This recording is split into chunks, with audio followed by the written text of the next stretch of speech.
E nessa conversa aqui, né, eu coloquei lá o Brasil e a política, porque muito mais do que Lula, Bolsonaro, esquerda, direita, comunista ou não, é bom a gente debater um pouquinho hoje, de tantas coisas que a gente vai falar, da situação de como tentar melhorar o Brasil, né? Júlia teve lá como deputado, então ele pode dar uma visão a gente como é que é lá a casa da galera lá, né, Tonho? Para pelo menos se estruturar tudo no Brasil.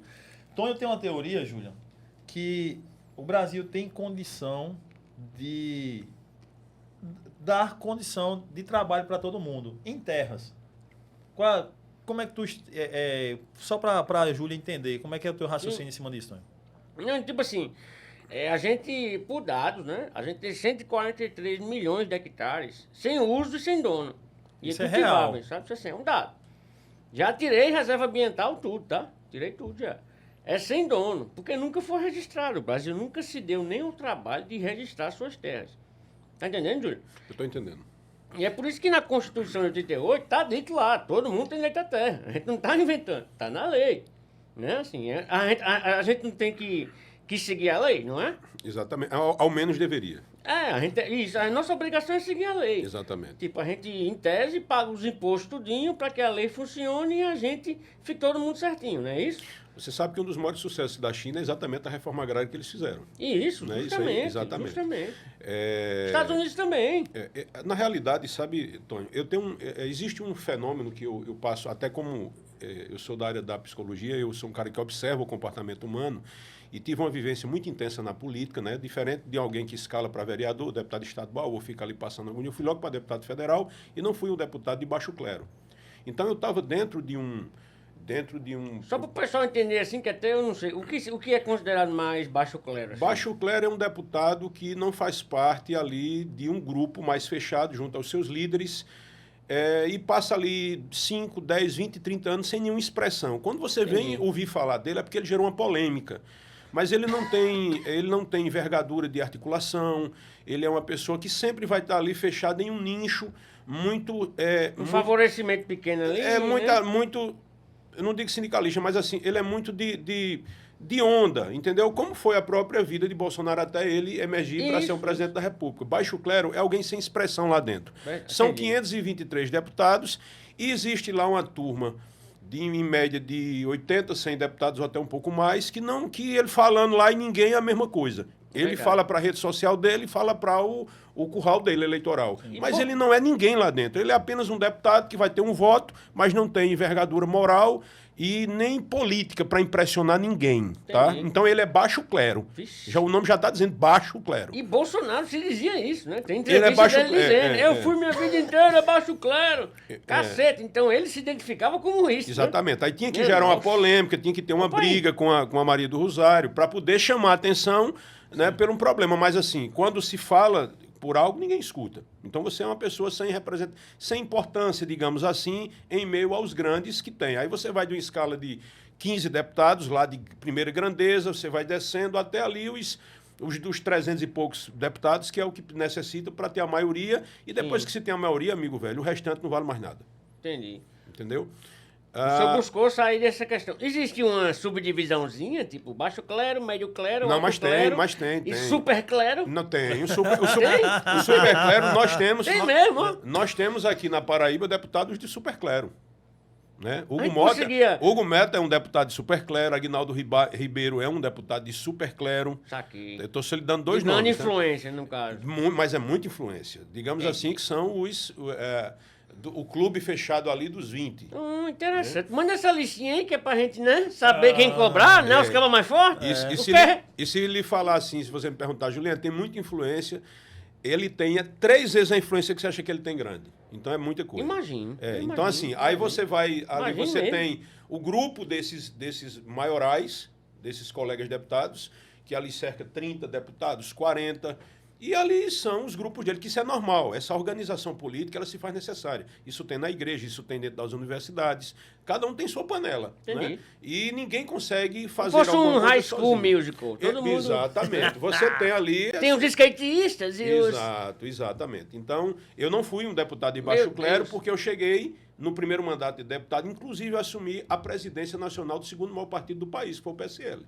E eu era uma pessoa muito ligada a um ex-presidente, e muito ligado também a presidente do meu partido. Então, eu sempre estava ali próximo aos líderes, aquelas reuniões que se faz presente depois das reuniões, depois da plenária do parlamento. Entendi. Eu escutava uma coisa e outra, então eu estava muito ali no meio. Eu influenciei indicações de ministros, então não era baixo clero. Eu tinha um controle, digamos assim, das minhas decisões. Você era um super, ou um alto, ou um médio ali? Eu era um cara com muita força, mas com pouca experiência. Eu era inteligente, mas eu não tinha experiência para saber que em algumas situações é melhor você ficar calado e deixar os leões se comerem e você subir num galho feito um macaco. Entendi. E não, então, Juliana, venha para cá, porque eu tinha força, eu tinha presença de espírito e presença, digamos assim, uma autoridade presumida, né? As pessoas respeitavam, né? Então, assim... Mas essa situação, o que as pessoas se matam aqui na rua, nós, quando chegar ali, estão se matando no bar.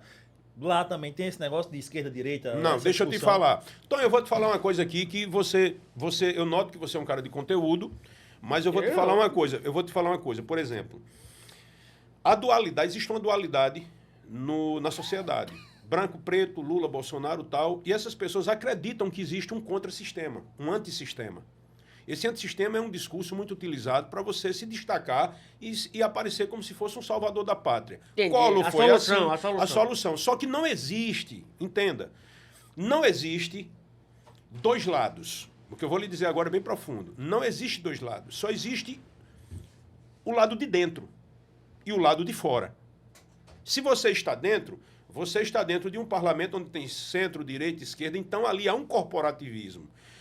No momento que Lula está lá na presidência e de repente ele sai, Deus me livre, Bolsonaro volta, ele se torna o sistema. Tu acha que tem esquerda no Brasil? Não existe esquerda no Brasil. Amém. Bolsonaro Lula é um neoliberal. não. Bolsonaro, Concordo, Lula é um neoliberal sem o controle da situação, mas ele é extremamente habilidoso.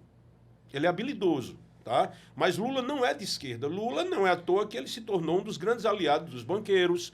No governo de Lula, quem mais lucrou com Lula foi o agronegócio, as indústrias. Então, Lula é um cara que sabe jogar. É santo? Não, ali não é lugar de santo. Mas, assim, dizer que Lula é um cara de esquerda, e olhe lá, e ainda tem gente que, por falta de informação, e não adianta a gente discutir com essas pessoas, porque eles têm uma baixa... não tem um nível mínimo de informações necessárias para um debate adulto. Dos deputados. Não, da sociedade. Sociedade como um todo. Você não dá para conversar, por exemplo... sobre política de forma profunda com pessoas que acreditam que Bolsonaro é um enviado de Deus, por exemplo. Então você sempre vai reduzindo a informação. Então, voltando para Lula. Lula é um político populista, no sentido de que ele é muito popular. Ele tem um serviço prestado da sociedade, principalmente nas questões sociais. Isso é um legado, não tem quem apague isso. A bronca é porque ele é uma referência, porque a sociedade toda é um lixo, né? Porque assim, depois do que a China fez, a gente vê que... Não, nós somos lixo. A gente fez o básico do básico. Exatamente. Do básico. É triste. Por exemplo, você tem hoje, só para você ter ideia, o Brasil é muito rico. Mas nós temos hoje 230 milhões de habitantes? 240. 215? 240? 220. Vamos lá, vamos supor que seja 220. Duzentão. 100 milhões de pessoas, a riqueza de 100 milhões de pessoas está na mão de 6 brasileiros. É demais. 6 pessoas no país detêm a riqueza de 100 milhões. Nos Estados Unidos, 3 pessoas, Elon Musk, o dono do Facebook, né? O Mark Zuckerberg. E o Carequinha. E o Carequinha detém a riqueza de 100 milhões de americanos. Quem é o Carequinha? Então, se você reparar, a conta não fecha. A conta não fecha. É desnecessário. E você entende? Veja só para você ter ideia, mesmo. Se você pegar a riqueza de Mark Zuckerberg, de Bezos e que eu falei agora o outro, de Elon Musk, eles precisariam de 1.350 anos gastando cada um deles R$1 milhão por dia. Para acabar. Tem que usar uns 3 tigrinhos para perder esse dinheiro. 1.360 anos eles precisariam gastando R$1 milhão por dia para gastar. Então eles precisam de mais de 1.000 anos e mais 30% de um ano para poder gastar. Então, assim, se você é apaixonado por bilionário, você é uma pessoa, no mínimo, com a deficiência cognitiva e de compreensão de social e de dinheiro muito grande. E sabe qual é a melhor, Júlio? Assim, eu até debato muito com meus amigos comunistas em relação a isso, né? Que assim, do ódio a bilionário e tal. Mas o meu maior, eu nunca olho para esses top 20. Sabia, Júlio? Porque é muito estratosférico, né? Não é estratosférico que é ponto fora da curva. O que a gente tem que olhar é para os padrões. Quem é os cabos ali com 10? Sabe? Com 10 bilhões. Que tem o mesmo sobrenome. Eu quero o sobrenome. Depois de 2 bilhões, Júlio, acabou-se. 2 bilhões. Mas não precisa ser 2 bilhões, não, pô. Depois de 999 milhões, tu vai fazer mal o quê? Não, tô só dando um exemplo do Mas 2 2 bilhões. bilhões já não tem mais lógica. Não, tô Não, da exemplo. doideira que é o 2 bilhões. Pra mim, acima de 15 milhões é sacanagem. Não vou mentir. Pra mim, assim, se você movimenta 2 milhões, movimenta, né? Tipo, vou fazer um Pix. Faz o Pix e não sente falta. Não sente falta, exatamente. Você já tá no teto, tá bom, negão? Relaxa. Respira. Mas Divide. Tu é bom mesmo, tu é rochedo? E que diabo tu precisa de mais de 2 milhões pra ficar brincando por mês, hein? Que carência é essa? Levando em conta de quem tem 100 milhões, ele Que vive... carência Por exemplo, o cara que é tem essa? 100 milhões, Edgley, Cê é ele louco? compra o mesmo carro Como o quê? do cara que tem 1 milhão. 100 bilhões. Sim, sim. Ele tem o mesmo padrão de vida do cara de 100 bilhões. Do cara Aí que começa tem a criar 100 milhões. aqueles produtos vai merda, aquele relógio de 200 mil contos, sabe? Isso é besteira. Que dinheiro, Você tá entende? modesto, viu, Tony? É relógio de 1,5 milhão, cara. Não é 200 mil, Não, não. tô dizendo assim só de exemplo, de loucura que é. É. Porque assim, acima de, que é isso, relógio com celular, hoje em dia. Vai correr, beleza, vai correr, bota o celular. Eu não vou mentir, não, eu não tenho mais necessidade de usar relógio, não, porque tem celular. É verdade. É porque eu vejo como objeto, bicho, objeto. Eu vou usar de aço de objeto, no máximo pega aquelas fitas velhas de rua e boto no meu braço. Feito o tabajara que eu sou, Júlio. Não é você com essa cor branca de europeu, safado, o quê? Brincadeira! Aí a gente- Assim, todo enfeite pra mim é loucura. Então, vem cá, mas que diacho é? Tu tem acesso a 2 milhões pra brincar, então tu tem no mínimo aí 200 mil conto livre pra gastar por mês. Tá pouco? Tô falando por você. 200 mil. Ah, porque eu tenho essas contas. Não, mano, tô dizendo 200 mil pra você brincar.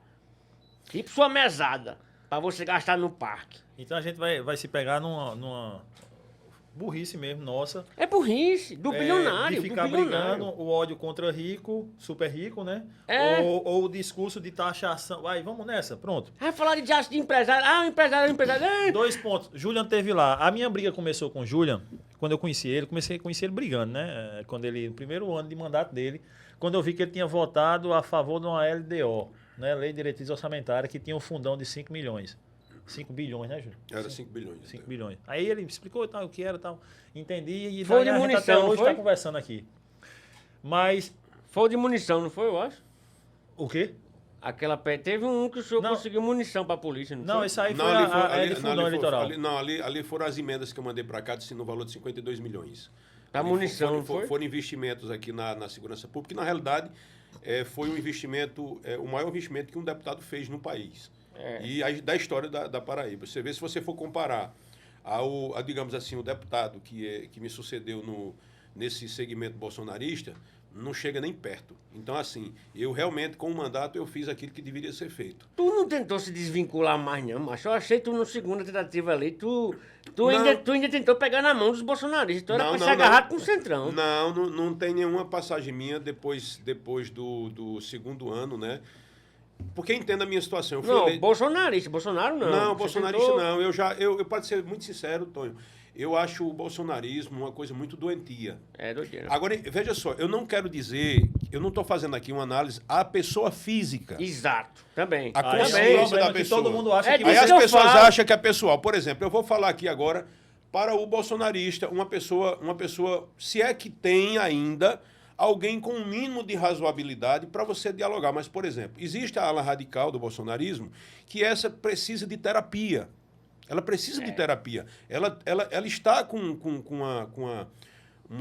Todo mundo que é extremo. A esquerda algo, também mas tem vamos um lá, maluco mas que, vamos meu lá. Deus. Mas vamos lá. Meu Deus. Eu vi agora essa semana, com o falecimento do Papa, inclusive algumas pessoas na página, inclusive do presidente Jair Bolsonaro, que me mandaram isso, e eu fui ver, e foi citado nas redes sociais, a forma cruel como as pessoas comentavam. Não era apenas uma palavra uma palavra inapropriada, não era uma grosseria, era a palavra cruel, como se referia ao Papa Francisco. Olhei pouco isso. E existia pessoas que eram bolsonaristas que diziam, gente, Peraí, né? peraí, não tem nada a ver isso. Qual sentido? E essa pessoa que falava mal do Papa, a exemplo, dizia o seguinte, já foi tarde para o inferno, esse comunista, FDP, o nível era esse.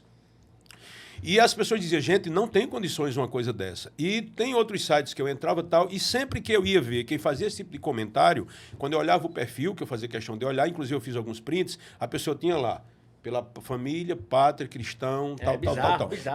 Eu acho isso tão... Eu acho isso tão...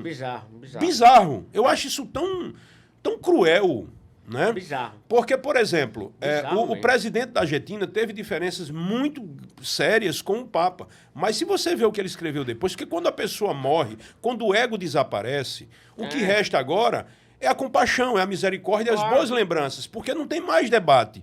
E o presidente Milei disse que tinha tido muitas diferenças, mas isso tinha ficado para trás e ele tinha tido uma aproximação e tinham se resolvido nesse quesito. O Trump... inclusive que vai ao velório do Papa, né, ao enterro do Papa, ele fez uns comentários extremamente generosos e educados e a nível de chefe de Estado. Quando a gente vai para o comentário, por exemplo, que Bolsonaro fez, ele sequer citou o nome do presidente, fez um comentário ali proforme, bem sintético, no Twitter dele, que é algo muito mais frio, não fez mais nenhuma rede social dele, nem citando o nome do Papa. Então, o que é que acontece? Isso demonstra que a tropa do presidente tem um reflexo dele, de pessoas agressivas que não sabem, inclusive, diferenciar a vida da morte. A diferença de uma opinião de um ódio. Isso é algo assim... Mas isso é plantado. Aí o que é que acontece? Eu queria plantado, dizer, eu queria falar aqui diretamente assim, para o bolsonarismo ainda, que eu não sei ainda, realmente assim, eu não consigo identificar como é que você consegue se enxergar em algo que lhe inspira em Bolsonaro. Eu não consigo enxergar. Por exemplo, eu acho Bolsonaro inferior moralmente, por exemplo, a Dilma. Sim. Ele é inferior moralmente a Dilma, inferior moralmente tem um vídeo ali. A Lula. Aí você vai dizer, aí não, Juliano, mas vamos para um campo das ideias? Rapaz, a exploração hoje, Dilma teve um câncer. Você lembra que ela teve um câncer? Lembro. Sim. Você se lembra como ela se comportou? Lembro. Lula teve doente também, garganta, para morrer a qualquer momento. Todo mundo tem seus problemas, inclusive o próprio Tancredo Neves, no tempo, que todo mundo sabe que ele recebeu ali uma injeção para ficar em pé, porque já estava morto.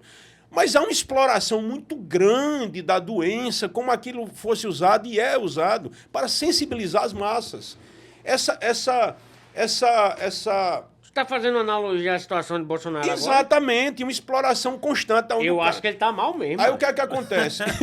Mas ele está mal. Ele está mal Ele está mais mal da cabeça do que do próprio corpo. Com certeza. Vai afetar o corpo. Exatamente. E reflexo. Ele é bichado ali da barriga. E você vê que aquilo ali é uma exploração muito grande. Então, um líder que ainda representa boa parte da sociedade, que eu não sei como é que ele tem essa popularidade, porque ele não tem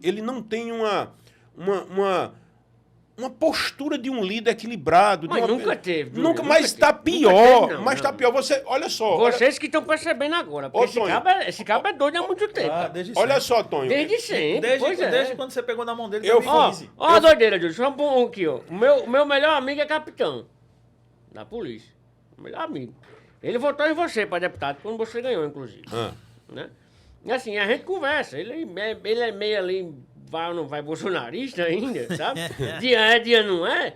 Sabe? Mas se ele é seu amigo, com certeza ele é um cara inteligente. Porque, assim, quando a gente vai debater sobre algumas pautas, aí eu faço, mas você é comunista. Nisso. Você está focado numa briga que nem política eu considero. Esse teatro brasileiro não pode ser chamado de política. Porque política no dicionário, Juliano, são ações feitas para gerir uma economia. E economia no dicionário é trazer bem social. Só isso. Exatamente. Isso você está falando no sentido original da palavra. Eu vou dizer que isso é política que eles estão fazendo? É a porra de um teatro.